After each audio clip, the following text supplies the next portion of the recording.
हरे कृष्णा कृष्णा कृष्णा हरे हरे, हरे राम राम राम हरे हरे। हरे कृष्णा। आप सभी भक्तों का हार्दिक स्वागत है। आज की श्रीमद् भागवतम की इस कक्षा में स्वागतम सुस्वागतम। और हम चर्चा कर रहे हैं श्रीमद् भागवतम चतुर्थ अध्याय, चतुर्थ स्कंद और अध्याय 23 हम आज प्रारंभ करेंगे, जिसका नाम है महाराज पृथु का भगवत धाम गमन। तो जल्दी से हम रिकैप करते हैं, कल हमने क्या पढ़ा था। कल हम पढ़ रहे थे कि महाराज पृथु किस प्रकार से चतुर कुमारों के साथ में उनकी वार्तालाप हुई। फिर उन्होंने भगवान के विषय में बताया, भक्ति का आदेश दिया और चतुर कुमारों ने उनकी बड़ी प्रशंसा की। और इस तरह से उन्हें भगवत प्राप्ति किस प्रकार से हुई, ये हम आज पढ़ेंगे। तो आइए इसी श्रृंखला में हम आज पढ़ेंगे श्रीमद् भागवतम चतुर्थ स्कंद अध्याय 23 और प्रथम श्लोक से हम प्रारंभ करेंगे। मैत्रेय उवाच। श्री मैत्रेय जी ने कहा, अपने जीवन की अंतिम अवस्था में जब महाराज पृथु ने देखा कि मैं वृद्ध हो चला हूँ, तो उस महापुरुष ने, जो संसार का राजा था, अपने द्वारा संचित सारे ऐश्वर्यों को जड़ तथा जंगम जीवों में बांट दिया। तो यहाँ बता रहे हैं कि पृथु महाराज ने जितना भी ऐश्वर्य था उनके पास में सारा का सारा जड़ जंगम जीवों में बांट दिया। उन्होंने प्रत्येक व्यक्ति के लिए धार्मिक नियमों के अनुसार आजीविका, पेंशन की व्यवस्था कर दी और भगवान के आदेशों का पालन करके उनकी पूर्ण सहमति से उन्होंने अपने पुत्रों को अपनी पुत्री स्वरूपा पृथ्वी को सौंप दिया। तो जो उनके पुत्र हुए आगे, उनको उन्होंने पृथ्वी को सौंप दिया। तब महाराज पृथु अपनी प्रजा को, जो राजा के वियोग के कारण विकल रही थी, त्याग कर तपस्या करने के लिए पत्नी सहित वन को अकेले चले गए। तो पृथु महाराज जो हैं, उन्होंने अपना सारा राज्य, अपना राजपाट छोड़ा, अपने पुत्रों को सौंपा और अपनी पत्नी के साथ वन को अकेले चले गए। कोई मतलब सेना, साज सामान कुछ नहीं। पारिवारिक जीवन से निवृत्त होकर महाराज पृथु ने वानप्रस्थ जीवन के नियमों का कड़ाई से पालन किया और वन में कठिन तपस्या की। वे इन कार्यों में उसी गंभीरता से जुट गए जिस तरह पहले वे शासन चलाने तथा हर एक पर विजय पाने के लिए जुट जाते थे। तो जो विनर होता है ना, वो हर जगह विनर होता है। जैसे कहते हैं ना, जो चैंपियन होता है, राजपाट में चलाते थे तो वहाँ पे भी चैंपियन थे, और यहाँ पे अब तपस्या करने आए तो यहाँ भी चैंपियन। भक्तों को एक्सपर्ट होना चाहिए हर फील्ड में। प्रभुपाद जी कहा करते थे, a devotee should know everything of something and something of everything. एक भक्त को हर कुछ करने के बारे में थोड़ा थोड़ा आइडिया होना चाहिए। कोई भी कार्य उसको दिया जाए तो वो घबरा ना जाए कि ये कैसे होता है, उसको सब चीज़ों का ज्ञान होना चाहिए। लेकिन किसी एक विशेष विषय वस्तु में उसकी पटुता होनी चाहिए, किसी एक फील्ड में वो एक्सपर्ट भी होना चाहिए। तो इसी तरह से हम देख रहे हैं, महाराज पृथु जब राजा थे तब भी एक्सपर्ट थे, और अब जब वन में आए, अपनी पत्नी के साथ में तपस्या कर रहे हैं, वानप्रस्थ आश्रम उन्होंने ग्रहण किया है गृहस्थ जीवन को त्याग कर, तो यहाँ पे भी बहुत एक्सपर्ट तरीके से वो त्याग तपस्या कर रहे हैं। तो बहुत ज़रूरी है कि गृहस्थ जीवन का समय पर परित्याग किया जाए। जो लोग शादी करते हैं ना, उन्हें ध्यान रखना चाहिए कि हम शादी इसलिए कर रहे हैं ताकि समय रहते हम इससे बाहर निकल सके। मनुष्य के जीवन में 4 आश्रम शास्त्रों के अनुसार होने चाहिए: ब्रह्मचारी आश्रम, गृहस्थ आश्रम, वानप्रस्थ आश्रम और संन्यास आश्रम। तो मनुष्य जीवन तो मिला भगवत प्राप्ति के लिए, केवल भगवान को पाने के लिए। जानवर, कुत्ते, बिल्ली तो कर नहीं सकते, तो मुख्य तो भगवत प्राप्ति ही रहेगा उद्देश्य। ब्रह्मचारी आश्रम में उसको यही सिखाया जाता है कि भगवत प्राप्ति तुम्हारे जीवन का उद्देश्य है, तुम्हें भगवान के पास जाना है। फिर गृहस्थ आश्रम के अंदर जाकर वो भौतिक संसार के अंदर गिरता है, और वानप्रस्थ आश्रम के अंदर जाकर वो उस गिरी हुई अवस्था से बाहर आता है। जो उसने आदतें बिगाड़ ली अपनी, उसको फिर त्यागता है, धीरे धीरे करके वापस वो ऊपर उठता है। और ब्रह्मचारी आश्रम में जहाँ से उसने शुरुआत की थी, गृहस्थ आश्रम जब शुरू किया था गिरने की, वहाँ तक वो आ जाता है। तो एक्चुअली में वानप्रस्थ आश्रम और कुछ नहीं है, बल्कि ये गृहस्थ आश्रम का एक काउंटर आश्रम है। उस गृहस्थ आश्रम के अंदर जो उसने व्यसन पाले, जो दुनिया भर की आदतें बिगाड़ ली, उसको छुड़ाने के लिए ये एक्स्ट्रा आश्रम है। तो इसकी ज़रूरत नहीं थी, ये ज़बरदस्ती एक डालना पड़ा, क्योंकि सीधे सन्यास ले नहीं सकता। गृहस्थ से सीधे सन्यासी बनेगा तो सन्यासी बनने के बाद कभी पत्नी की याद आएगी, कभी बच्चों की याद आएगी, कभी कुछ होगा, कभी कुछ होगा। तो वानप्रस्थ आश्रम में शुद्धि करता है, फिर जो है सन्यास आश्रम में जाके वो भगवत प्राप्ति के लिए तैयारी करता है आगे। तो देखा जाए तो बीच के जो 2 आश्रम हैं, गृहस्थ आश्रम और वानप्रस्थ आश्रम, ये बस एक्स्ट्रा हैं। तो बुद्धिमान व्यक्ति को चाहिए कि ब्रह्मचारी आश्रम के बाद सीधे संन्यास आश्रम के तरफ बढ़े। इनको नैष्टिक ब्रह्मचारी कहा जाता है। बाल ब्रह्मचारी होते हैं जो, ये ब्रह्मचर्य से सीधे संन्यास लेते हैं। लेकिन जो लोग संसार में भोग करना चाहते हैं, जिनकी इच्छाएं हैं बहुत सारी, इंद्रिय तृप्ति की इच्छाएं जिन्होंने पाल रखी है मन में, या जो बहुत बड़े जितेंद्रिय महापुरुष हैं जो एक समाज को अच्छा उदाहरण प्रस्तुत करने के लिए शादी करते हैं, या जिनके गुरु ने उनको आदेश दिया, उनको गृहस्थ आश्रम में जाना पड़ता है। और गृहस्थ आश्रम के अंदर बहुत अंदर तक जाने के बाद वानप्रस्थ आश्रम के थ्रू फिर उससे बाहर निकलते हैं, तब जाके संन्यास आश्रम पे स्थित होते हैं। आजकल क्या बस गृहस्थी बसे हुए पूरी दुनिया के अंदर, शादी कर लेते हैं और घर के अंदर ही मरते हैं पत्नी के साथ में, हैं, पत्नी के सामने, बच्चों के सामने मरते हैं। जब घर के अंदर शरीर छोड़ता है ना, ये अच्छा नहीं है। गुरु महाराज कहते हैं देह त्याग के लिए हमें तैयारी करनी चाहिए, हमें प्रिपरेशन करनी चाहिए। अगला जन्म कहाँ जाना है, क्या करना है, उसकी थोड़ी तो तैयारी करनी चाहिए। ये क्या बस घर में खा रहे हैं, पी रहे हैं और खाट पे लेटे लेटे मर रहे हैं, ऐसे तो बहुत कम चांसेस है भगवत प्राप्ति के। संसार से आसक्त होकर अगर हम मर रहे हैं, घरों में ही चिपके हुए हैं, संसार से चिपके हुए हैं, बच्चों से चिपके हुए हैं, अपनी संपत्ति से चिपके हुए हैं, तो फिर भगवत प्राप्ति बहुत मुश्किल है। इनका जो शरीर है ना वो ऐसे निकलता है, माफ़ कीजिए, इनकी जो आत्मा है वो शरीर से ऐसे निकलती है जैसे कच्चे नारियल को हम निकालते हैं। आप में से जिसने कच्चा नारियल तोड़ा हो तो उसके अंदर का जो सफ़ेद पार्ट होता है उसको उसके छिलके से निकालना कितना मुश्किल होता है। चक्कू घुसा के, पेचकस घुसा के उसको निकालना पड़ता है। इतना मुश्किल होता है इनकी आत्मा को शरीर से निकालना। यमदूत जो हैं बहुत पिटाई कर करके निकालते हैं। और जो संन्यास आश्रम में स्थित होकर विरक्ति के साथ जो है जीवन जीते हुए, भगवान की भक्ति करते हुए शरीर त्यागता है, उसकी आत्मा शरीर से ऐसे निकलती है जैसे पके हुए नारियल की निकलती है। कभी कोई आपने देखा हो जो ये होता है ड्राई फ्रूट वाला नारियल होता है, इसका जो कवर होता है उसको तोड़ते ही अंदर से वो पूरा गोला बाहर आ जाता है। वो बिल्कुल उससे चिपका नहीं होता छिलके से, वो एकदम अंदर अलग रहता है, उसके अंदर है लेकिन उससे चिपका हुआ नहीं होता। इस तरह से ये सदगति होती है। इसलिए बहुत आवश्यक है ध्यान रखना, मैं गृहस्थ आश्रम में हूँ ठीक है, लेकिन समय रहते मुझे इसको छोड़ना है, मुझे इसमें मरना नहीं है। कहा जाता है ना, जब 50 की उम्र हो जाती है तो फिर 51 उम्र का 51वां साल शुरू होता है। 51 मतलब जा वन, अब तू वन में जा, अब तुम घर में मत रहो। तो जिसकी 51 उम्र हो गई उसको प्रयास करना चाहिए जल्दी जल्दी अपने बच्चों की शादी विवाह करके, सारी जिम्मेदारियां कंप्लीट करके और निकले, घर से निकलने की तैयारी करे। आगे कह रहे, तपोवन में महाराज पृथु कभी वृक्षों के तने तथा जड़े खाते रहते तो कभी फल तथा सूखी पत्तियां। कुछ हफ्तों तक उन्होंने केवल जल पिया, अंत में वे केवल वायु ग्रहण करके उसी से निर्वाह करने लगे। तो इन्होंने भी ध्रुव महाराज की तरह बड़ी कठिन तपस्या की और पहले तो जो है जड़ें खाई वृक्षों की, उसके बाद में पानी पे जीवित रहे, फिर खाली जल वायु पे जीवित रहे, और फिर इस तरह से इन्होंने क्रमशः अपने योगाभ्यास किया।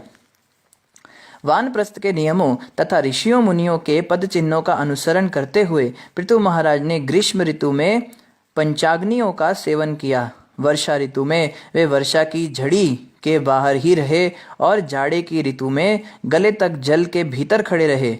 वे भूमि पर बिना बिस्तर के सोते रहे।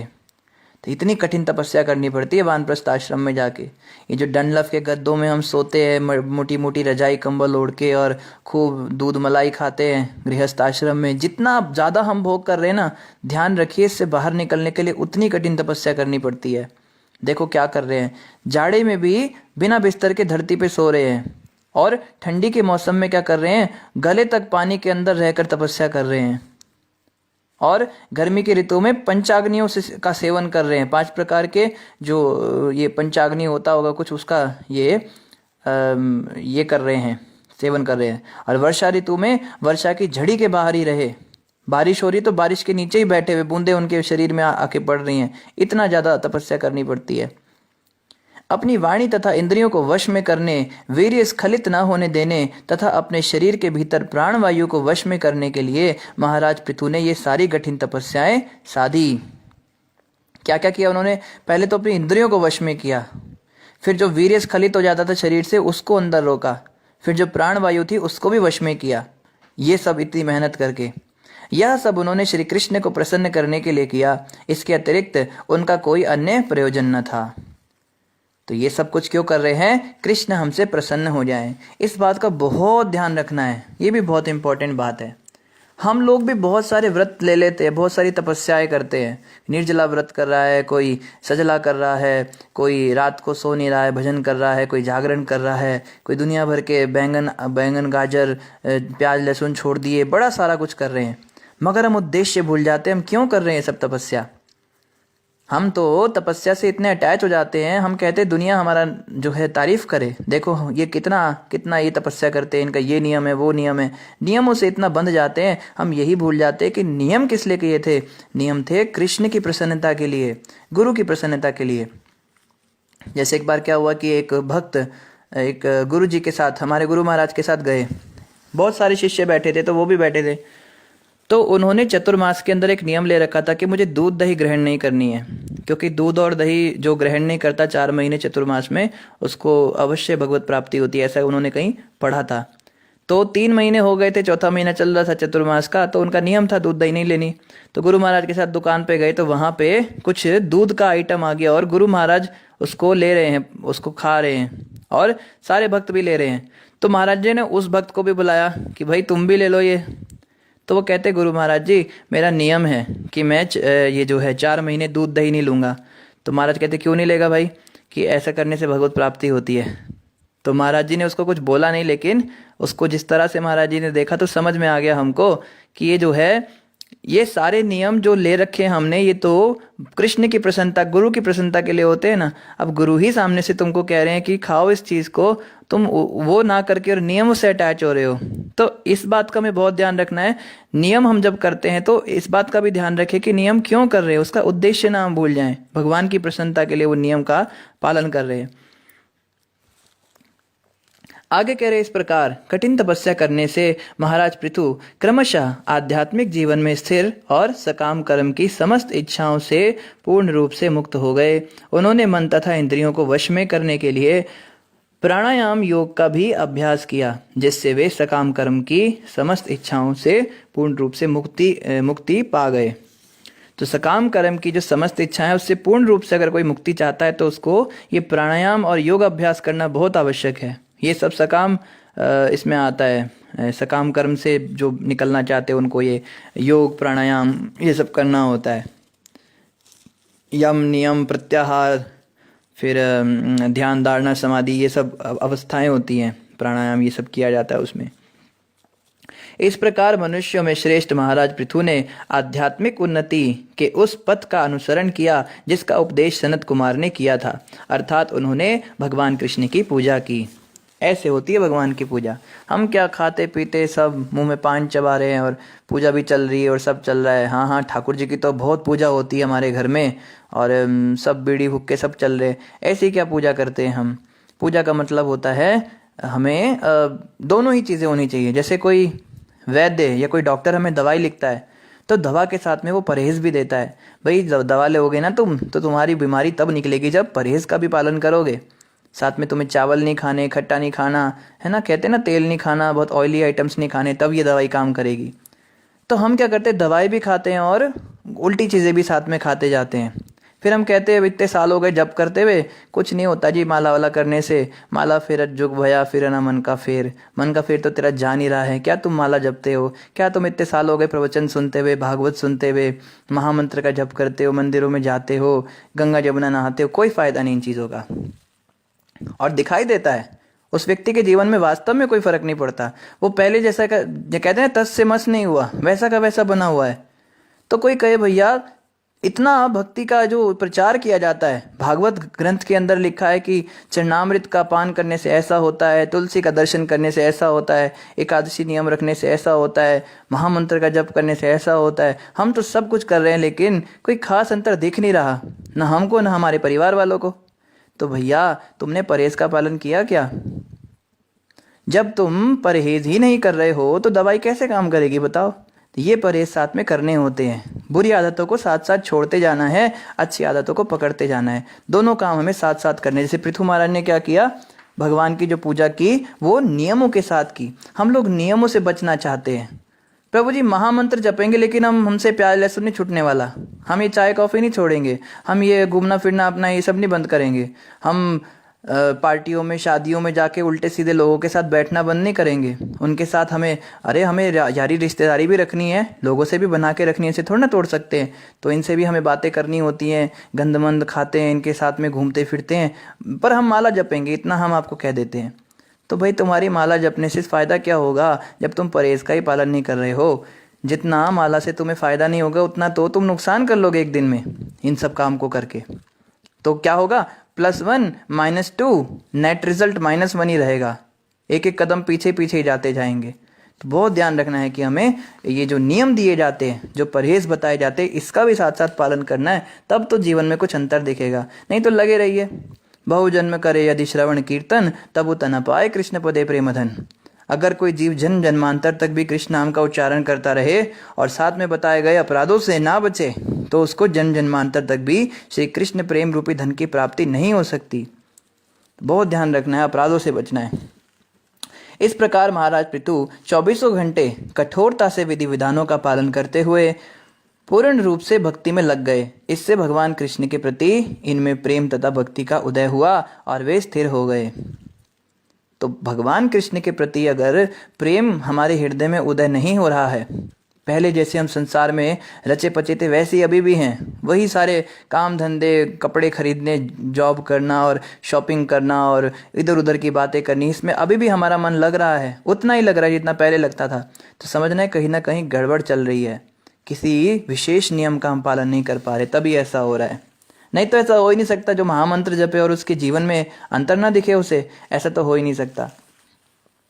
निरंतर भक्ति करते रहने से पृथु महाराज का मन शुद्ध हो गया, अतः वे भगवान के चरणारविंद का निरंतर चिंतन करने लगे। इससे वे पूरी तरह से विरक्त हो गए और पूर्ण ज्ञान प्राप्त करके समस्त संशयों से परे हो गए। इस तरह वे मिथ्या अहंकार तथा जीवन के भौतिक बोझ से मुक्त हो गए। तो भक्ति करने से क्या क्या होता है, क्या क्या लक्षण प्रकट होते हैं, अगर ये लक्षण हमें दिख नहीं रहे अपने जीवन में, तो हम ध्यान रखें कि हमारी भक्ति जो है कुछ तो गड़बड़ हो रही है, कहीं पे तो हम गड़बड़ कर रहे हैं। क्या, पहले तो मन शुद्ध होगा, मन के अंदर जो गंदगी थी वो कुछ तो कम हुई होगी ना। अपना अपना सब जानते हैं, पहले हमारा मन कितना विषय चिंतन करता था, कितनी गंदी गंदी बातें सोचता था। अगर अब कुछ कम भी हो रहा है ना, तो मानो कि चलो कुछ तो फायदा हो रहा है। पहला तो मन शुद्ध होगा, दूसरा भगवान के चरणों का निरंतर चिंतन होगा। निरंतर नासिक कभी कभी चिंतन हो, कम से कम भगवान का विचार तो आए दिन में कभी कभी। बाहर जब हम जाते, कोई फूल देखते पेड़ पे, तो कभी तो मन में इच्छा आनी चाहिए कि ये फूल तोड़ के ठाकुर जी के चरणों में अर्पित करेंगे। कोई फल सब्जी देखकर हमारे दिमाग में तुरंत ये भाव आना चाहिए, चलो ये भगवान को भोग लगाएंगे। कोई भी जलेबी समोसा कुछ निकल रहा हो, अपने खाने से पहले भगवान को भोग लगाने का विचार तो आना चाहिए। तो दिन में कम से कम दिमाग में तो आना चाहिए, अरे आज मेरी माला नहीं हुई, अरे आज मैंने भागवत नहीं सुनी, अरे आज मेरा कीर्तन नहीं हुआ, आज मैंने ये भगवत गीता नहीं पढ़ी। तो इस प्रकार से अगर मन में विचार आना शुरू हुआ है, भगवान का कुछ विचार तो आता है, इसका मतलब प्रगति हो रही है। धीरे हो रही है, तेज हो रही है, या हमारे ऊपर है, पर हो तो रही है। और क्या, इससे वे पूरी तरह से विरक्त हो गए और पूर्ण ज्ञान प्राप्त करके समस्त संशयों से परे हो गए। एक और लक्षण प्रकट होता है, तीसरा लक्षण है कि हम विरक्त होना शुरू होंगे। संसार से हमारा वैराग्य थोड़ा सा बढ़ेगा। जितना ही घूमना फिरना, खाना पीना, इन चीज़ों में जितना आनंद पहले आता था, घंटों घंटों टीवी देखते रहते थे, अभी टीवी देखते देखते मन में विचार आएगा कि क्यों समय बर्बाद हो रहा है, देखो कितने घंटे हो गए, बाप रे बाप इतने घंटे हो गए, कितना समय बर्बाद कर दिया। पहले तो मन में विचार ही नहीं आता था, पहले तो लगता था कि और देखते रहेंगे, कुछ काम ही नहीं होता था। अब कम से कम विचार आना शुरू होगा।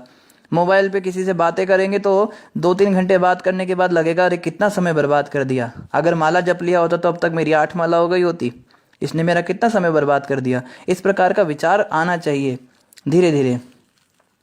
और पूर्ण ज्ञान प्राप्त करके क्या होता है, संशयों से वो परे हो जाता है। अगला लक्षण है संशय खत्म होंगे। हमारे मन में ना बहुत सारे डाउट्स होते हैं, ऐसा करना चाहिए या वैसा करना चाहिए। धीरे धीरे ना क्लियर होना चाहिए रास्ता, मन के अंदर एक रास्ता बनना चाहिए कि चलो समझ में आ गया भी ऐसे ऐसे करके चलना है। पहले तो पता ही नहीं था किसको पूजे, कौन से देवी देवता की पूजा करे, कौन सा व्रत करे, किस मंत्र का जाप करे, किससे दीक्षा ले, कौन सा गुरु बनाए, क्या करे क्या ना करे, कुछ समझ में ही नहीं आता था। इसलिए हर जगह जाते थे, हर कुछ करते थे, कोई भी कुछ भी बोल देता था और हम वो करने लगते थे उसके कहे अनुसार। पर अब जो है धीरे धीरे क्लियर होता जाता है रास्ता। चलो मुझे समझ में आ गया, ऐसे ऐसे करके ही मुझे आगे बढ़ना है, इस तरह से करूंगा, इस तरह से करूंगी तो इतने साल बाद ऐसी प्रगति होगी, धीरे धीरे पहुंच जाएंगे। रास्ता क्लियर होना चाहिए। और मिथ्या अहंकार तथा जीवन के भौतिक बोझ से मुक्ति होनी चाहिए। अहंकार कम होना चाहिए। पहले तो ऐसा हालत था, कोई कुछ बोल दे तो बस कितना ज़्यादा दिल पे लग जाती थी बात, उसने बोल कैसे दिया मुझे ऐसा। तो अब जो है धीरे धीरे वो चीज़ कम होनी चाहिए। चलो बोल दिया, किसके पास इतना समय, कौन इनके साथ झमेला करेगा, क्या झगड़ा करना है इनके साथ, इतना समय झगड़ा में लगाऊंगी, इतने में तो मेरी 10-12 माला ही हो जाएंगी, छोड़ो उसको, वो तो है ही पागल, उसके साथ कौन है, उसके कौन मुंह लगे। ऐसी ऐसी विचार धीरे धीरे बढ़ने चाहिए मन में। और भौतिक बोझ से मुक्ति होनी चाहिए। मैं ये शरीर हूँ, इस शरीर को खूब सजाना है, खूब महंगे महंगे गहने पहनने, खूब बढ़िया बढ़िया कपड़े डालने हैं, महंगी वाली गाड़ी खरीदनी है, महंगी वाली घड़ी होनी चाहिए, एविएटर चश्मा होना चाहिए, कोट पैंट होना चाहिए, टाई होना चाहिए। ये सब जो पहले कितना ज़्यादा महंगे से महंगे जूते होने चाहिए, कितना ज़्यादा था, तो अब ये कम होना चाहिए। चलो महंगे नहीं तो सस्ते वाले पहन लेंगे, क्या जाता है, इतने पैसे जो है बर्बाद करने क्या ज़रूरी हैं। इन पैसों से हम भगवान की सेवा करें, इन पैसों को मंदिर में दान दें, या फिर अगर नहीं है पैसे तो उनको कमाने के लिए क्यों समय बर्बाद करें, अपना समय भजन में लगाएं। तो धीरे धीरे विरक्ति और ये भौतिक बोध हमारा कम होना चाहिए, ये सब लक्षण प्रकट होने चाहिए। आगे कह रहे, जब महाराज पृथु देहात्म बुद्धि से पूर्ण रूप से मुक्त हो गए तो उन्होंने भगवान श्री कृष्ण को परमात्मा रूप में प्रत्येक के हृदय में स्थित देखा। तो जो लोग कहते हैं ना कि सबके अंदर भगवान का तुम ध्यान करो, तुम क्या मंदिर में जाते हो, जो तुम्हारे भीतर बैठा है उसको तुम कहाँ काबे कैलाश में ढूंढते हो, कहाँ तुम मथुरा वृंदावन काशी ये सब जगह जाते हो, अरे वो तो अंदर बैठा है, छोड़ो ये सब पाखंड ड्रामा। तो यहाँ बताया जा रहा है, ऐसा कहने वालों ये अवस्था कब आती है, जब व्यक्ति देहात्म बुद्धि से पूरी तरह से मुक्त हो जाता है। क्या तू देहात्म बुद्धि से पूरी तरह मुक्त हो गया? क्या तेरे दिमाग में कभी विचार नहीं आता कि मुझे भूख भी लगी है, ठंड लग रही है, गर्मी लग रही है? अगर ये विचार तेरे मन में नहीं आते, सर्दी गर्मी ईर्ष्या द्वेष अहंकार, ये सबसे तू मुक्त हो चुका है, तब तो तू इस तरह की बातें कर कि तुझे सब जगह भगवान दिख रहे हैं, सबके हृदय में भगवान दिख रहे हैं। जब तक तेरी इतनी स्थिति नहीं हुई तो उतनी बात करनी चाहिए जितनी हमारी हैसियत है। हमें ज़्यादा बड़ी बड़ी बातें नहीं करनी चाहिए। क्या मंदिर में भगवान थोड़ना होते, सबके हृदय में, बात सही है सबके हृदय में होते हैं, लेकिन क्या दिखाई देते हैं अभी? क्या हमारी हालत वैसी हो चुकी है? क्या भगवान का चिंतन हर जगह होता है हमको? अगर नहीं होता तो ये बड़ी बड़ी बातें ना करें। जैसे कोई व्यक्ति कहता है कि भगवान तो सब जगह है, तो उसको बोलो भाई पानी भी सब जगह है, पानी तो सब पूरे वातावरण में होता है ना, ह्यूमिडिटी होती है, नमी होती है, तो पाइप निकाल और मुंह में लगा और खींच उसको, पानी को, प्यास बुझेगी तेरी?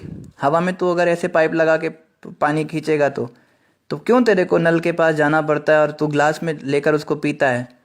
क्योंकि अभी हमारी ऐसी अवस्था नहीं है, हम ऐसा नहीं कर सकते, हमको पानी ग्लास में ही लेके पीना पड़ेगा। इसी प्रकार से भगवान तो प्रत्येक के हृदय में है, कण कण में विराजमान है, लेकिन हमारी भौतिक चेतना होने के कारण हमें वो दिखते नहीं, हमें भगवान की अनुभूति नहीं होती। कम से कम मूर्ति स्वरूप जब देखते हैं भगवान का तो लगता तो है ना कि भगवान के सामने खड़े हैं। जितने समय हम मंदिर में होते हैं, क्या उस समय हम झूठ बोल सकते हैं किसी को? जब भगवान के सामने खड़े होते हैं हम, क्या उस समय पे हम गलत चीज़ें मन में विचार कर सकते हैं, गंदी गंदी बातें सोच सकते हैं? लगता है ना एकदम डर लगता है, अरे भगवान देख रहे हैं।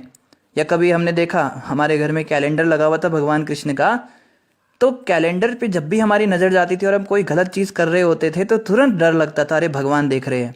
इसलिए शुरुआत में हमें आवश्यकता है, विग्रह की आवश्यकता है, चित्रों की आवश्यकता है, जिसमें हम भगवान की बुद्धि कम से कम करके चलें। फिर धीरे धीरे जैसे अवस्था बढ़ेगी फिर 24 घंटे भगवान का दर्शन भी होगा। लेकिन ये बड़ी बड़ी बातें हमें नहीं करनी चाहिए, हमें ध्यान रखना है हमारी स्थिति कितनी है। तो यहाँ पे कह रहे हैं, जब देहात्म बुद्धि से कोई व्यक्ति पूरी तरह से मुक्त हो जाता है तब जाके उसको प्रत्येक हृदय में परमात्मा दिखाई देने लगते हैं। फिर उसको हर जगह भगवान ही दिखते हैं, उसे व्यक्ति तो दिखता ही नहीं है। इस प्रकार उनसे सारे आदेश पाने में समर्थ होने पर उन्होंने योग तथा ज्ञान की अन्य सारी विधियां त्याग दी। तो ये जो योग और ज्ञान की विधियां थी, ये जिस कार्य के लिए वो इनका पालन करते थे उनका त्याग भी किया। समय आने पर ना नियमों का त्याग भी करना पड़ता है, इसको भी हम ध्यान रखें। जैसे कोई व्यक्ति का एक नियम होता है, जैसे जनरली जो बाहर के लोग होते हैं मंडे को उन्हें शिव जी के मंदिर जाना है, जल चढ़ाना है, ट्यूसडे को हनुमान जी के मंदिर में जाके गुलदाना चढ़ाना है, फिर सैटरडे को शनि मंदिर जाना है। सबका नियम होता है ना। कृष्ण मंदिर भी जाते हैं, सब जगह जाते हैं। कुछ लोग तो होते हैं जो बिल्कुल काम के कीड़े होते हैं, बहुत ज़्यादा पाप वासनाएं मन में भरी हुई हैं उनको हृदय में, और उन्हें पता है कि देवी देवता इनको पूरा कर सकते हैं, तो उनकी पूजा पाठ बस इतनी होती है, देवी देवताओं से मांगते रहते हैं और जिंदगी का आनंद उठाते हैं। लेकिन जो कुछ लोग ऐसे होते हैं, सब नहीं होते, कुछ लोग निष्काम होते हैं, वो बस इसलिए जा रहे होते हैं इन सब मंदिरों में क्योंकि उनको अच्छा लगता है। वो सोचते हैं चलो भगवान का पूजा करना चाहिए, नाम जप करना चाहिए, अच्छी बात है। बचपन से उन्हें संस्कार डाले जाते हैं माँ बाप के द्वारा कि बेटा पूजा पाठ करना चाहिए। तो ये लोग जब जाते हैं अलग अलग मंदिरों में, और मान लीजिए कि देवी देवताओं ने इनकी भक्ति देखकर, निष्काम भक्ति भावना देखकर इन्हें कृष्ण भक्ति से जोड़ दिया, भगवान कृष्ण में इनका मन लग गया, और भगवान कृष्ण की भक्ति में इतना आनंद आ रहा है, अब मन में ऐसा विचार आता है कि बस खाली कृष्ण का ही नाम जपें। ऑटोमेटिक अंदर मन में आएगा ये कि चलो बस अब कृष्ण का ही जपना है, बाकियों में इतना मन लगता नहीं। तो उन नियमों को हम त्याग सकते हैं, समय आने पर उन नियमों को त्यागना भी पड़ता है, इसमें कोई दोष नहीं। कई लोग डरते हैं, कहते प्रभु जी भगवान कृष्ण की भक्ति तो हम करते हैं पर हमें डर लगता है, शिव जी का हम इतने सालों से नियम कर रहे हैं, वो गुस्सा तो नहीं हो जाएंगे, हनुमान जी तो गुस्सा नहीं हो जाएंगे, देवी माता का हम करते थे, ऐसे करते थे, अब मन नहीं करता हमारा करने का, पर हमें डर लगता है। अरे देवी देवताओं ने ही तो कृपा करके हमें कृष्ण भक्ति दी है, अब तो उनको जैसे कहते हैं, जैसे यहाँ पे बताया है कि जब प्रत्येक हृदय में परमात्मा दिखने लगे तो पृथु महाराज ने ज्ञान और योग की सारी विधियां त्याग दी। तो ऐसे में हम देवी देवताओं की पूजा त्याग सकते हैं, इसमें कोई अपराध नहीं लगता, कोई बुरा नहीं मानते, क्योंकि देवी देवताओं की भक्ति का फल ही है कृष्ण भक्ति प्राप्त करना। कहा है ना, पार ना लगोगे श्री राम के बिना, राम ना मिलेंगे हनुमान के बिना।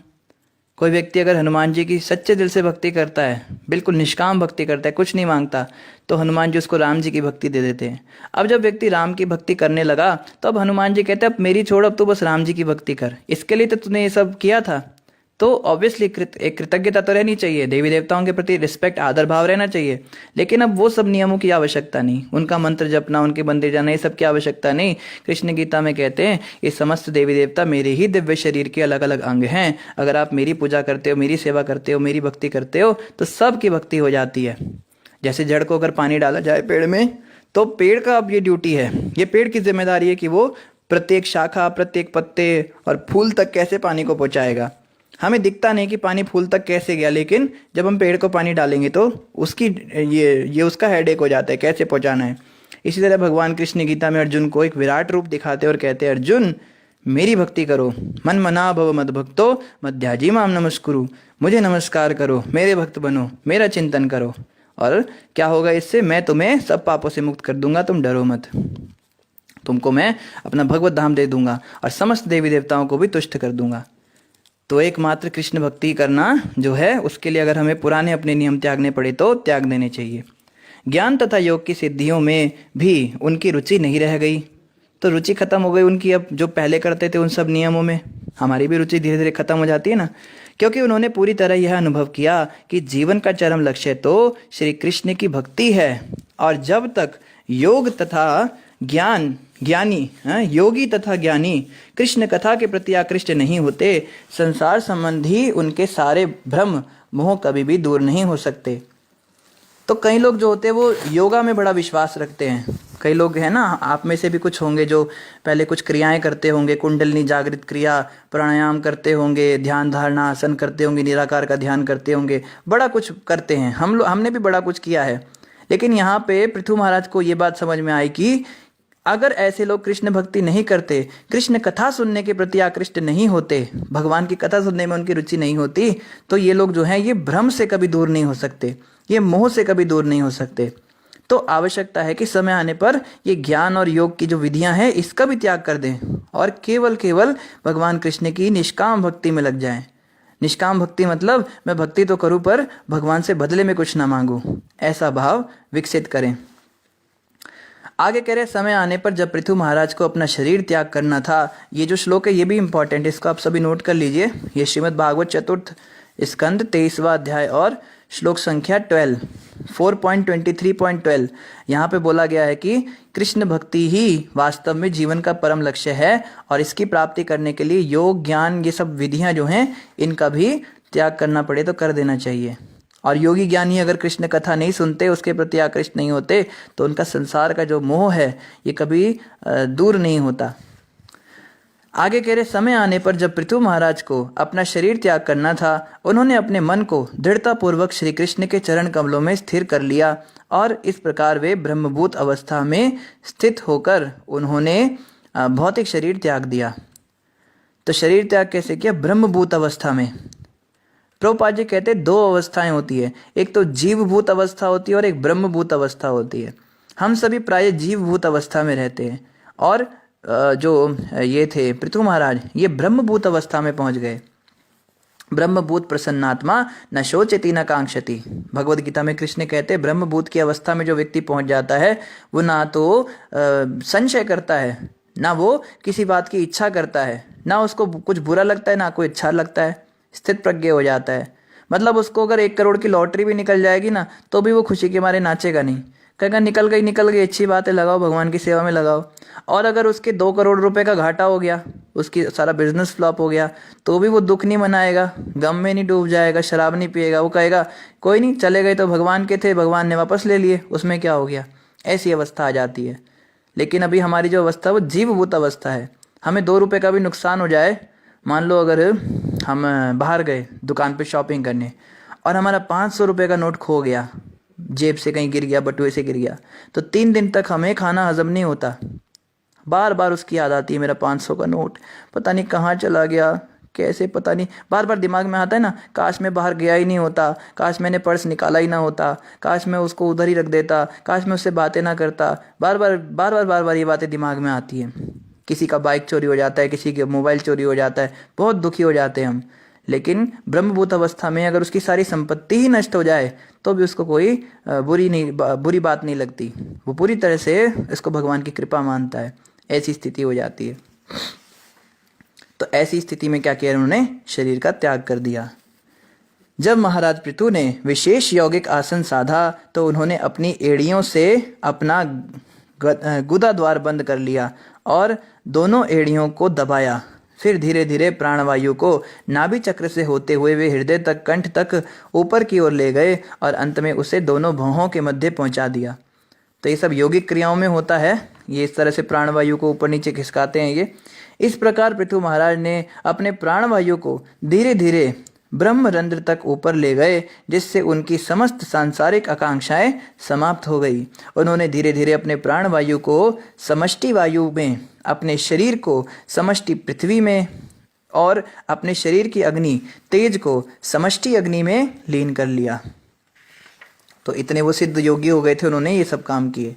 इस प्रकार पृथु महाराज ने अपनी इंद्रियों के छिद्रों को आकाश में और अपने शरीर के द्रवों जैसे रक्त तथा विभिन्न स्त्रावों को समष्टि जल में, पृथ्वी को जल में, फिर जल को अग्नि में, अग्नि को वायु में और वायु को आकाश में मिला दिया, लीन कर दिया।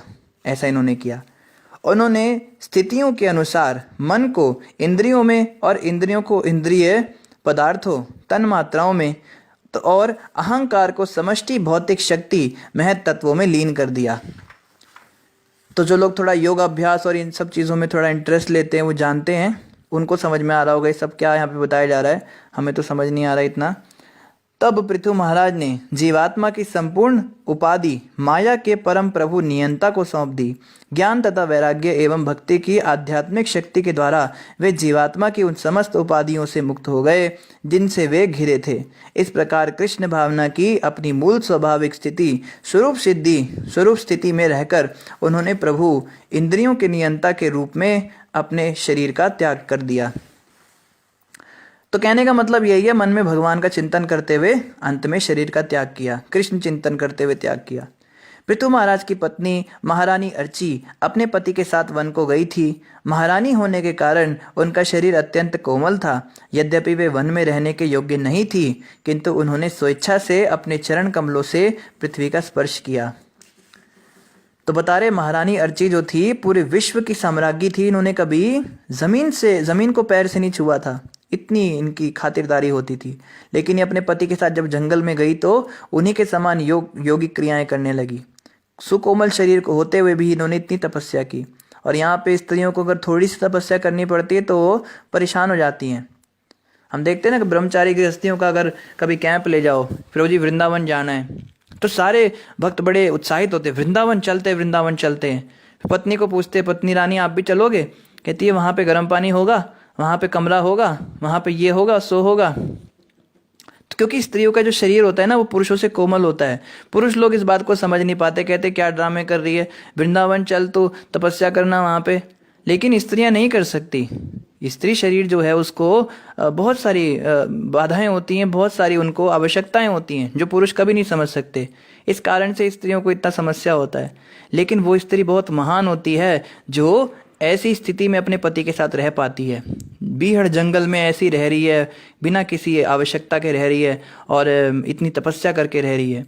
तो भारतीय नारी ऐसी हो सकती थी। बाहर के देशों में तो कभी सोच भी नहीं सकती कोई औरत इस तरह करने का, लेकिन भारतीय नारी बड़ी महान होती हैं। अभी भी कुछ बची हैं, पहले तो सारी महान हुआ करती थी, अभी तो सब महान हो गई। अब क्या कहा जाए उनके बारे में। लेकिन स्त्रियों को चाहिए कि अगर पति उनका भक्त है और भक्ति में बड़ा चढ़ा है, उन्नति कर रहा है, तो उनके साथ वो भी जो हैं बिल्कुल सीता माता के समान रहें। जैसे सीता जी राम के साथ वनवास को गई थी, अर्ची माता पृथु महाराज के साथ वनवास को गई थी, ऐसी पुरुष अगर भक्ति कर रहा है, कुछ नियमों का पालन कर रहा है, तो स्त्री को चाहिए उसका समर्थन करे, ना कि उसको बस खाली टोंट मारती रहे दिन भर। क्या करते हो, दिमाग खराब हो गया तुम्हारा, पहले तो ये करते थे, वहाँ ले जाते थे, अब कहीं नहीं जाते हो, ये नहीं करते हो, वो नहीं लाते हो, ये नहीं खाते हो, दुनिया भर के तुमने वो कर लिए हैं। तो परेशान तो ना करे कम से कम। यद्यपि महारानी अर्ची ऐसे कष्टों को सहने की अभ्यस्त नहीं थी, तो भी वन में रहने के अनुष्ठानादि में उन्होंने ऋषियों की तरह अपने पति का साथ दिया। तो जैसे जंगल के अंदर ऋषि महर्षि एक दूसरे का साथ देते हैं ना, ये यज्ञ करने के लिए लकड़ी ले आते करते हैं, इसी प्रकार बिल्कुल ऋषि मुनियों की तरह उन्होंने अपने पति का साथ दिया। और ऐसा नहीं था कि बचपन से वो ये सब करती थी, उन्हें बिल्कुल अभ्यास नहीं था ऐसा जीवन जीने का। कई पत्नियां कहती हैं ना कि पतिदेव आपने शादी से पहले क्यों नहीं बताया आप ये सब करोगे बाद में, हमें पहले बता देते तो हम आपसे शादी ना करते। अब आप क्या ये सब दुनिया भर की आप चीज़ें लेकर बैठ गए हो, हमसे नहीं ये सब होता है, हम नहीं कर पाएंगे सब, ना तुमको करने देंगे। तो स्त्री को चाहिए कि वो कोशिश करे कि भक्ति में अगर सहायक नहीं बन सकती तो बाधा भी ना बने। और सेम चीज़ पुरुषों के साथ भी होती है। अगर भक्ति स्त्री है, कोई भक्ति करना चाहती है, पति उसको भक्ति नहीं करने देता, वो कहता है कि तुम हमारे हिसाब से चलो, हमारे घरों में। जैसे एक राजस्थान के अंदर एक हमारी माता जी उन्होंने हमको बताया कि प्रभु जी हम जिस घर में रहते हैं, हमारे इन लॉज ऐसा कहते हैं कि यहाँ पे कंठी माला जो है वो केवल विधवाएं पहनती हैं, ये लोग हमें कंठी नहीं पहनने देते। तो ऐसा नहीं होना चाहिए। अगर स्त्री भक्त है तो ये नहीं हमारी परंपरा ये है, हमारे परिवार में ऐसा होता है। भक्तों के लिए कोई नियम कायदा नहीं होता। शास्त्रों के सारे शास्त्र, जितनी परंपराएं शास्त्रों के अनुसार होनी चाहिए ना, तो अगर कोई शास्त्रों के अनुसार परंपरा भी है तो भक्तों के लिए वो नहीं होती। अगर भक्ति जीवन में कोई आ गया तो उसके लिए कोई ये सब नियम कायदे जो है ये नहीं करते। कौन से शास्त्र में लिखा है कि केवल विधवा स्त्रियां ही कंठी पहन सकती हैं? तुलसी माला तो सब पहनते हैं, सारी माताओं ने पहना जितनी भी भक्त हुई थी। महारानी मंदालसा कंठी पहनती थी, या ये जो द्रौपदी माता थी, जितने भी भक्त हुए हैं सब ने कंठी माला पहनी है। लेकिन एक राजस्थान के अंदर एक प्रथा थी जिसको ये कहते थे विधवा प्रथा होती थी। विधवा जो स्त्री हो जाएगी उसको सफ़ेद साड़ी पहनाएंगे, उसको ज़बरदस्ती उसको भक्ति कराएंगे भगवान की, कंठी माला पहना देंगे और काल कोठड़ी में डाल देंगे उसको, कहेंगे तुम मसाला नहीं खा सकते हो, तुम्हें कुछ खाने को नहीं मिलेगा, तुम सादा सादा उबला हुआ खाओगे। तो ये सब करके उसको भगवान कृष्ण की भक्ति में लगाते थे वो लोग, तो उसको कंठी पहना देते थे। लेकिन ऐसा कोई नियम नहीं है कि जो सधवा स्त्री है, जो विधवा नहीं है, पति वाली है, तो वो भी भक्ति नहीं कर सकती। भगवान की भक्ति मतलब वहाँ पे माना जाता है भगवान की भक्ति मतलब विधवाओं का काम है ये। तो तुम पूजा पाठ करो थोड़ा बहुत, इतना ज़्यादा नहीं भक्ति करनी तो विधवाएं करती हैं, ऐसा कुछ ट्रेंड होता है। तो पतियों को चाहिए कि अगर स्त्री भक्ति करने वाली है तो उसको परेशान ना करे, अपने परिवार को समझाए जाके कि ये जो भक्ति कर रही है ठीक कर रही है। और आगे यहाँ पे कहा जा रहा है कि वे भूमि पर शयन करती थी और केवल फल फूल तथा पत्तियां खाती थी। देखो, स्त्री होकर केवल पत्ती फूल फूल और फल खा रही है बेचारी, और ये भी भूमि पर शयन करती थी बिना ये सब बिस्तर के। चूंकि वे इन कार्यों के लिए उपयुक्त न थी, अतः वे अत्यंत दुर्बल हो गई। फिर भी अपने पति की सेवा करने से उन्हें जो आनंद प्राप्त होता था, उसके कारण उन्हें किसी कष्ट का अनुभव नहीं होता था। ये बहुत बड़ी बात है, ये बहुत बड़ी बात है। जैसे स्त्री को अपने पति की सेवा करने से आनंद प्राप्त होता है, भक्त पति की सेवा करने से आनंद प्राप्त होता है, तो उसको कितने भी नियम अगर कष्ट दिए जाएं, मतलब सो कॉल्ड कष्ट, तपस्याएं दी जाएं, उसको वो जो है वो ही नहीं होगा, उसको महसूस ही नहीं होगा, उसका कष्ट अनुभव ही नहीं होगा, क्योंकि उसके दिमाग में बस ये रहेगा कि मेरे पतिदेव प्रसन्न हैं। इसको पातिव्रत्य कहते हैं। पतिव्रता नारियां होती थी। वैदिक शास्त्रों में बताया गया स्त्री को पतिव्रत धर्म का पालन करना चाहिए। अपने पति की खुशी के लिए वो सब कुछ सेक्रीफाइस किया करती थी। स्त्रियां इतनी महान होती थी। भारतीय नारी की तो बात ही क्या थी। ज़्यादा पुरानी बात नहीं है, हमारी जो माता जी हमने देखा, हमारी माता जी तक हमने देखा, उनके आगे जो ये नई जनरेशन आ रही है, तो पता नहीं कैसी कुत्ते बिल्लियों वाली सभ्यता आ रही है। ये तो कपड़ों की तरह से खसम बदलती हैं औरतें, और आदमियों की भी यही हालत हो गई। आज इसकी शादी कर रहा है, कल उससे शादी कर रहा है, फिर तलाक दे दिया, ये कर दिया, बड़ा कॉमन हो गया है सब। हमने तो कभी सुना ही नहीं था। 2-3 जनरेशन पहले अगर हम जाएं, 50-100 साल पहले, तो भारत के अंदर तो तलाक शब्द तो था ही नहीं। तलाक एक उर्दू का शब्द है, तलाक हिंदी शब्द नहीं है। और अगर आप डाइवोर्स की बात करो तो डाइवोर्स अंग्रेजी शब्द है। हमारे सनातन धर्म में तो कोई शब्द ही नहीं है शादी तोड़ने के लिए, क्योंकि शादी तोड़ने का कोई विधान ही नहीं होता था। ये सब ये लोग करते हैं। और देखो ना, जब शादी करते तो वैदिक रीति से करते हैं, 7 फेरे ले लेते हैं अग्नि के, और जब तलाक लेते हैं तो बस एक कागज़ पे साइन कर देते हैं। तो वैदिक नियमों के अनुसार तो अभी भी आप पति पत्नी हो, और स्त्री उसकी भी पत्नी है, फिर दूसरी भी शादी कर लेती है, फिर किसी और के साथ फेरे ले लेती है, फिर उससे भी साइन कर देती है, पर वो दोनों उसके पति हुए, उसके होते हुए फिर तीसरा पति करती है। ऐसी स्त्रियों को क्या कहा जाता है शास्त्रों में, बताइए। और ऐसे पुरुषों को भी क्या कहा जाए, ये भी ऐसे ही होते हैं, इनकी भी कोई बहुत अच्छी बात नहीं। तो तरीका यही है कि एक बार अगर शादी कर ली तो जीवन भर साथ निभाया जाए, फिर ये नहीं सोचना होता।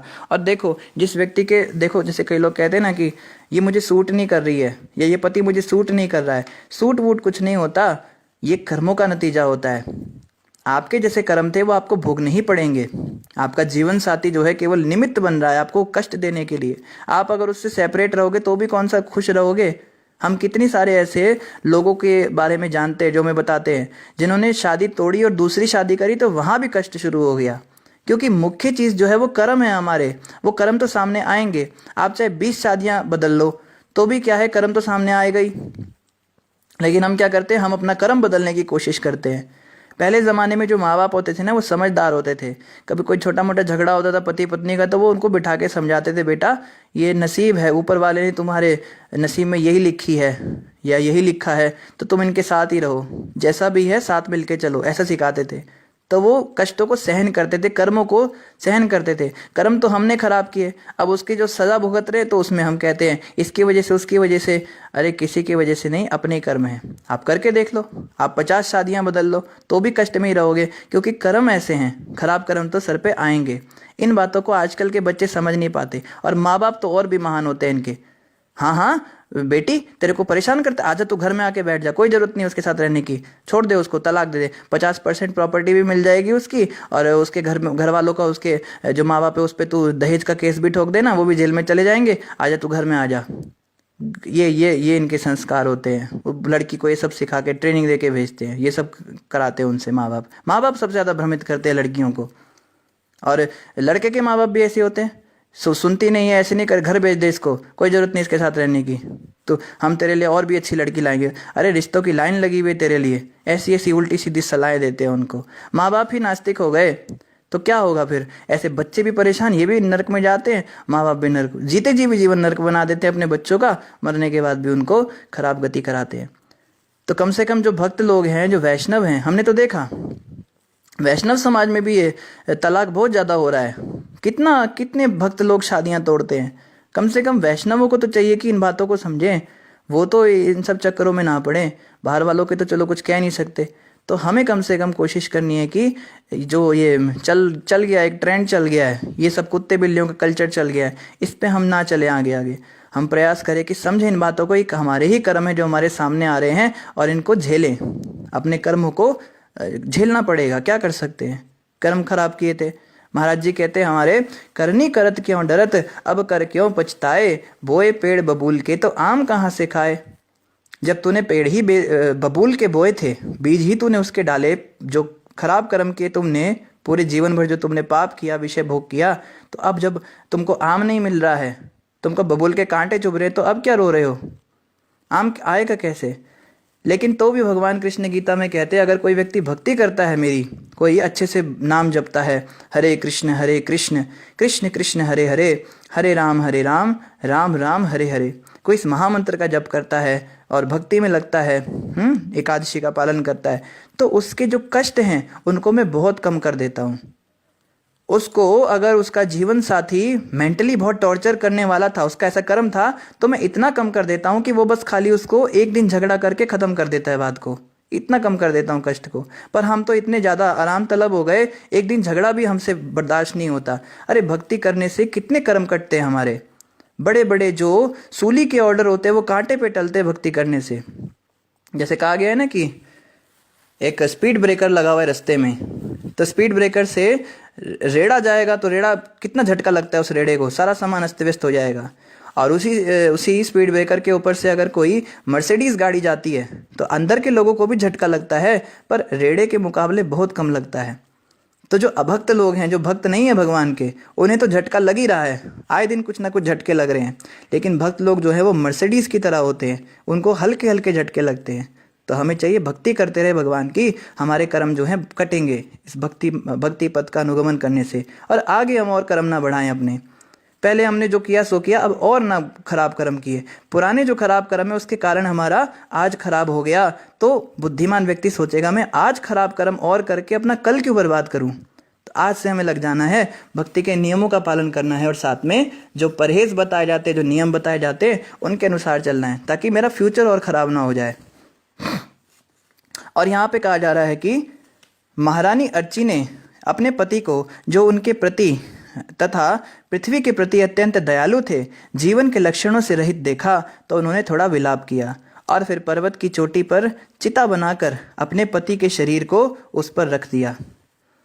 तो बेचारी पत्नी जो है उसने स्वयं ही अपने पति का दाह संस्कार किया। तो पहले तो किसी पतिव्रता स्त्री का अगर पति मर जाए तो वो कितना उसको दुख होता है। तो यहाँ पे बता रहे थोड़ा विलाप किया उन्होंने, ज़्यादा विलाप नहीं किया, क्योंकि उन्हें पता था मैं विलाप करती रह जाऊंगी तो क्रिया कौन करेगा इनकी। तो खुद ही बेचारी लकड़ी इकट्ठी करने लगी और अपने पति की चिता बनाई। इसके पश्चात महारानी ने आवश्यक दाह कृत्य किए और जलांजलि दी। सब जो है जितनी भी रीति नीति होती है ये सब खुद ही की उन्होंने। फिर नदी में स्नान करके उन्होंने आकाश स्थित विभिन्न लोकों के विभिन्न देवताओं को नमस्कार किया। तब अग्नि की प्रदक्षिणा की और अपने पति के चरण कमलों का ध्यान करते हुए उन्होंने अग्नि की लपटों में प्रवेश किया। तो पहले अग्नि लगाई अपने पति की चिता पर, फिर उनकी परिक्रमा करी, आकाश में देवताओं का आह्वान किया, उन सब का ध्यान किया और स्वयं भी जो है चली गई, चिता के अंदर चली गई। महान राजा पृथु की पतिव्रता पत्नी अर्ची के इस वीरतापूर्ण कार्य को देखकर हजारों देव पत्नियों ने प्रसन्न होकर अपने पतियों सहित रानी की स्तुति की। तो इस बात को सुनकर कई लोग सोचते हैं कि देखो हमारे शास्त्रों में ये कहा जा रहा है कि पत्नी अगर पति के साथ मर जाए तो ये बहुत बढ़िया बात है, हर पत्नी को ऐसा करना चाहिए। तो औरतों का तो कोई जीवन ही नहीं है, इसका मतलब औरत का जीवन आदमी के साथ ही है। ये सब इसमें क्या सिखाया जा रहा है? तो ये बातें जो है ना, ये नेताओं के द्वारा भड़काई हुई बातें हैं। हमारे शास्त्रों में ये सब नहीं सिखाया गया। देखो महारानी अर्ची को किसी ने जबरदस्ती नहीं की थी कि आप ऐसा ही करो। कितनी सारी स्त्रियां थी जो पति के मरने के बाद भी जिंदा रहती थी। कुंती महारानी के पति तो जिंदा ही नहीं थे, वो तो विधवा शब्द कहाँ से आया हमारे शास्त्रों में बताओ? विधवा शब्द तो उसके लिए आना चाहिए ना जो पति मरने के बाद भी जीवित स्त्री है। तो अगर हर स्त्री के लिए सती होना अनिवार्य था तो विधवा शब्द कहाँ से आया? तो ये सब ख्याल खाली जो है हमारे धर्म को नीचा दिखाने के लिए, इसको खत्म करने के लिए एक मुहिम छिड़ी हुई है। जो विधर्मी लोग हैं वो तुले हुए हैं कि सनातन धर्म को समाप्त करना है, पर सनातन धर्म को कौन समाप्त कर सकता है? तो सती नारी ऐसा करती थी, जो सती सावित्री होती थी, जो पतिव्रता होती थी। वो स्त्रियां जो हैं उनका पति उच्च लोकों को जाता था तो वो भी उनके साथ, जब अग्नि में प्रवेश करती थी तो वो भी उनके साथ उच्च लोकों को जाती थी। वहाँ पे भी जैसे वैकुंठ में भी पति पत्नी बन के रहते हैं, ऐसे होता था। लेकिन यहाँ पे कहीं भी नहीं कहा जाता कि जबरदस्ती स्त्रियों को आग में डाला जाए, उनको ऐसे करा जाए। ये जो है कुछ लोग जो समाज के ठेकेदार हो जाते, धर्म के ठेकेदार हो जाते, वो शास्त्रों की बातों को मोड़ तोड़ के प्रस्तुत करते हैं कि हर स्त्री को ऐसा करना ही पड़ेगा। ये सब जो है ये शास्त्रों में कहीं नहीं कहा। और ये जो पतिव्रता नारी ने जो किया, यहाँ पे काम किया अर्ची माता ने, ये बहुत महान काम था। इसलिए तो देव पत्नियों ने उनकी स्तुति गाई। अगर हर स्त्री ये काम करती तो उनकी स्तुति थोड़ी ना गाई जाती। वो तो कहते हर स्त्री अग्नि में जा रही, क्या बड़ी बात कर दी इसने। तो जो स्त्री ऐसा कर पाती थी उसकी महान गाथा गाई जाती थी। और ऐसा नहीं होता था कि अग्नि के लपटों में जाके वो चिल्लाती थी, जल रही हूँ, दर्द हो रहा है। वो तो पहले ही आत्मा के स्तर पे पहुंच गई थी। वो तो शरीर अपनी इच्छा से जो है त्याग कर अपने पति के साथ ऊपर जा सकती थी। तो ये बहुत महान लोगों के लिए ये सब नियम हुआ करते थे, वो ऐसा करते थे। सामान्य लोग ऐसा नहीं करते थे और ना ही कर सकते थे। उस समय देवता मंदिर पर्वत की चोटी पर आसीन थे। उनकी पत्नियां चिता की अग्नि पर फूलों की वर्षा करने लगी और एक दूसरे से इस प्रकार बातें करने लगी। अब सुनो ध्यान से, देवियां क्या बातें कर रही हैं आपस में। देव पत्नियां जो है ना देवताओं की, वो बताएंगी कि क्या हर औरत ऐसा कर सकती है, या हर औरत के लिए क्या जरूरी होता है, या क्या बड़ा काम किया इन्होंने। देव्य उचुहु, देवताओं की पत्नियों ने कहा, महारानी अर्ची धन्य है। हम देख रही हैं कि राजेश्वर पितु की इस महान महारानी ने अपने पति की अपने मन, वाणी तथा शरीर से उसी प्रकार सेवा की है जिस प्रकार ऐश्वर्य की देवी लक्ष्मी भगवान यज्ञेश अथवा विष्णु की करती हैं। तो देव पत्नियां स्तुति गा रही हैं कि इस माता ने क्या किया, अपने पति की मन वाणी से खूब सेवा की है, मन वाणी और शरीर से, और वैसी ही सेवा करी जैसे लक्ष्मी जी विष्णु भगवान की सेवा करती हैं। तो ये स्तुति गाने का मतलब ही है कि हर स्त्री ऐसा नहीं करती थी। जरूरी नहीं कि हर स्त्री पतिव्रता होती ही थी।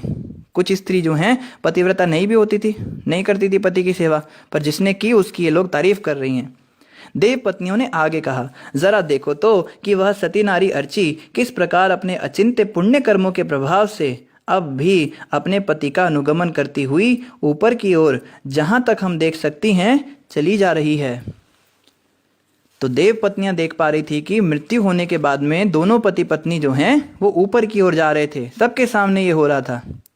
पर पति तो स्वाभाविक रूप से अपना, और देखो पति ने भी अपनी इच्छा से शरीर त्याग किया था, अपनी प्राणवायु ऊपर करके ऐसे वैसे करके, और पत्नी के लिए ये रास्ता होता था, चिता पे जाके वो अपना देह त्याग करती थी। और पति पत्नी दोनों जो हैं सभी देख पा रही हैं इसको कि वो ऊपर के लोकों में जा रहे हैं। इस संसार में प्रत्येक मनुष्य का जीवन काल लघु है, किंतु जो भक्ति में अनुरक्त है वे भगवान के धाम वापस जाते हैं, क्योंकि वे सचमुच मोक्ष के मार्ग पर होते हैं। ऐसे लोगों के लिए कुछ भी दुर्लभ नहीं है। तो देव पत्नियां कह रही हैं कि जीवन काल लघु है। देव पत्नियां इस बात को कह रही है, सोचो, वो कह रही है जीवन बड़ा छोटा है, जबकि देव पत्नियों का जीवन कितना बड़ा होता है। इस संसार में अगर एक वर्ष बीतता है तो देवताओं का एक दिन बीतता है, 24 घंटे बीतते हैं वहां पर, इतना लंबा उनका जीवन होता है। हमारे तो कितने कितने युग बीत जाते हैं और देवता जो हैं वो उनकी मृत्यु नहीं होती, तो भी वो देवियां कह रही हैं कि जीवन बड़ा छोटा है।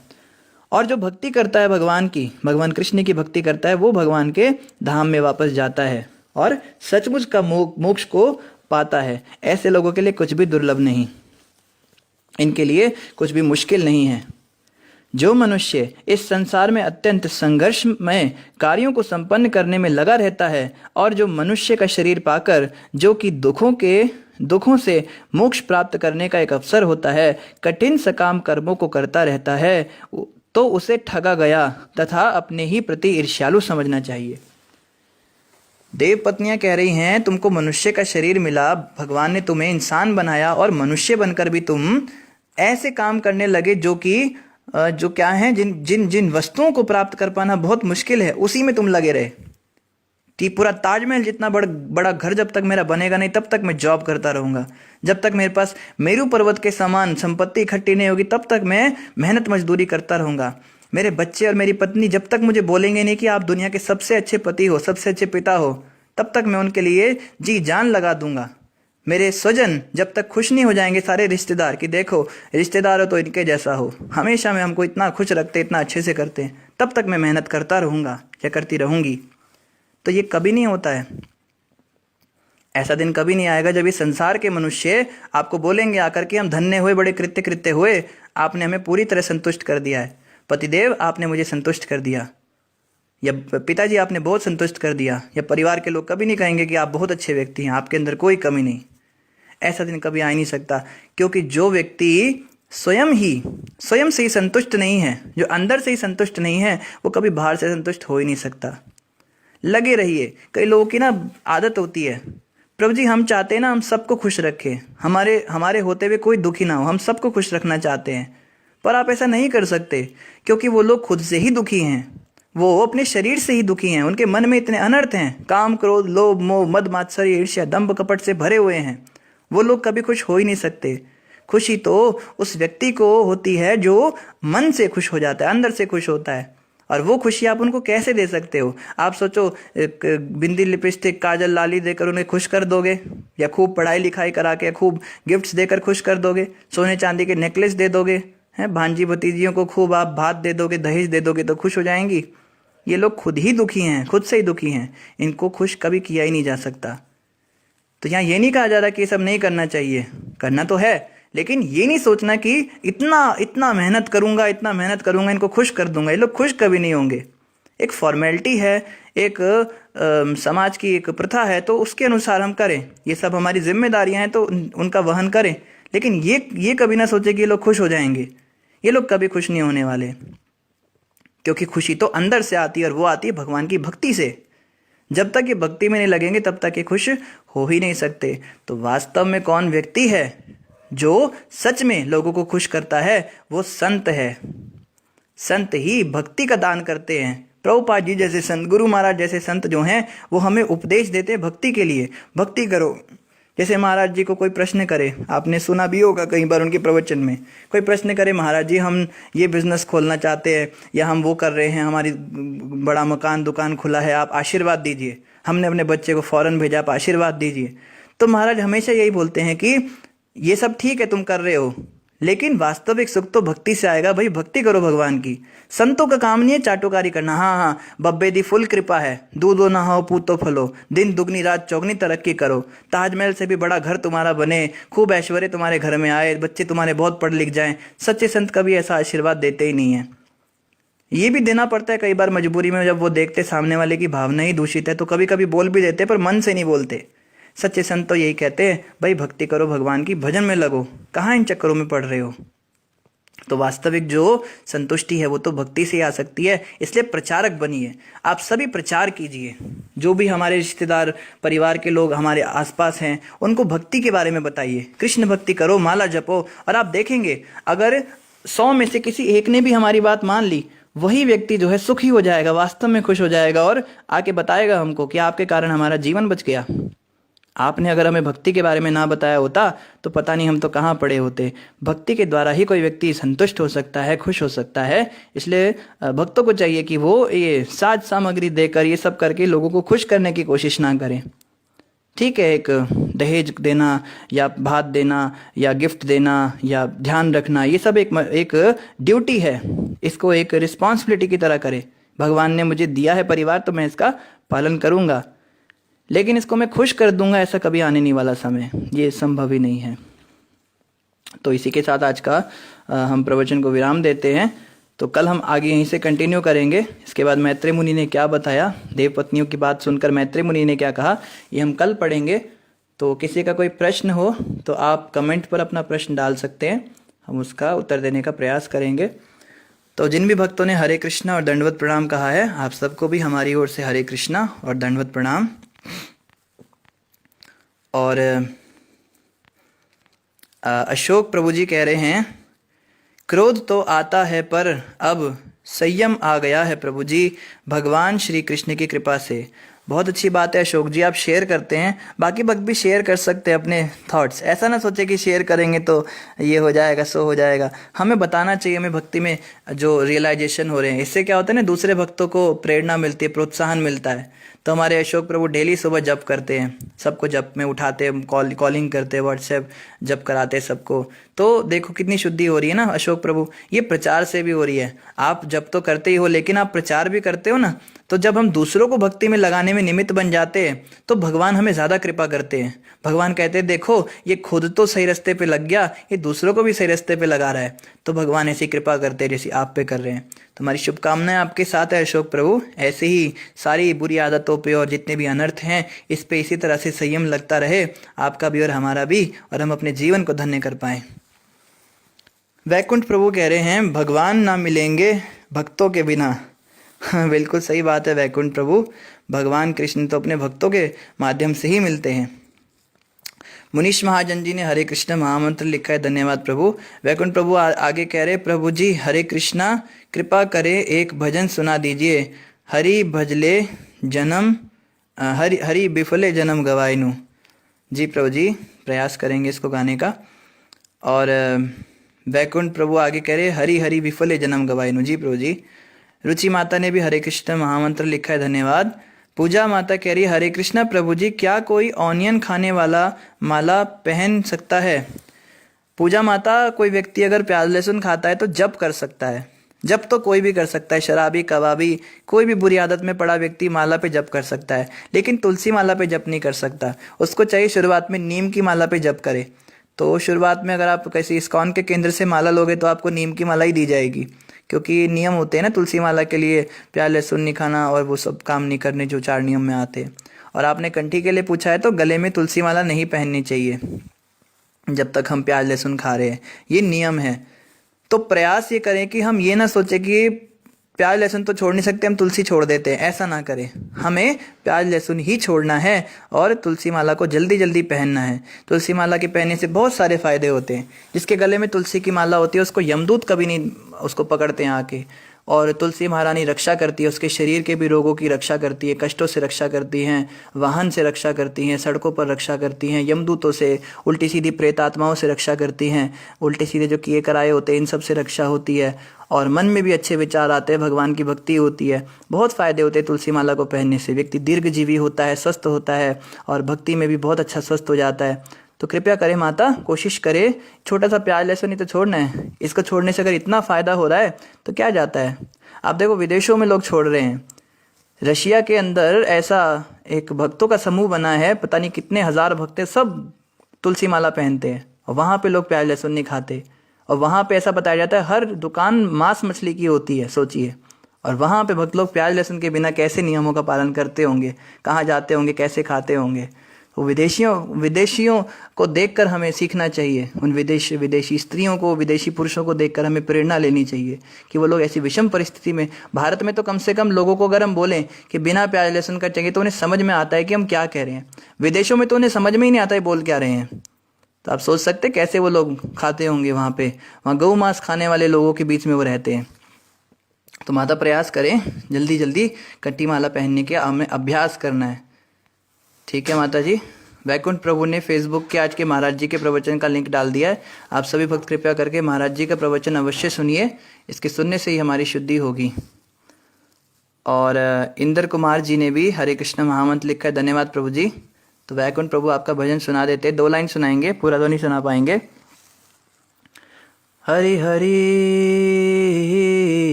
विफले जन्म गुनाइनु, हरि हरि विफले जन्म गवाइनु, मानुष जन्म पाया राधा कृष्ण ना भजिया, जानिया सुनिया विष खाइनु, हरि हरि विफले जन्म गवाइनु, गोलोकेरा प्रेम धाना, हरि नाम संकीर्तना, रति ना जन्मी लोके नेताय, संसार विशार नाले, दीवानी शिहिया जले, जुड़ाईते न कोई नो उपाय। हरि हरि विफले जन्म गवाएनु। हरि हरि विफले जन्म गुनाएनु। धन्यवाद प्रभु जी। डिम्पल जी कह रहे प्रभु जी महामंत्र का भजन। जी प्रभु जी आपका वाला तो जरूर सुनाएंगे। जय राधा माधव कुंज बिहारी गोपी जन वल्लभ गिरिवरधारी। यशोदानंदन ब्रज जन रंजन यमुना तीरावनचारी। जय राधा माधव कुंज बिहारी। हरे कृष्णा कृष्णा कृष्णा हरे हरे, हरे राम राम राम हरे हरे। हरे कृष्णा कृष्णा कृष्णा हरे हरे, हरे राम राम राम हरे हरे। सभी का धन्यवाद। ग्रंथराज श्रीमद् भागवतम महापुराण की जय। जगत गुरु शिला प्रभुपाद की जय। गौर भक्त वृंद की जय। दाय गौर प्रेमानंदी। हरि हरि बोल। हरे कृष्णा।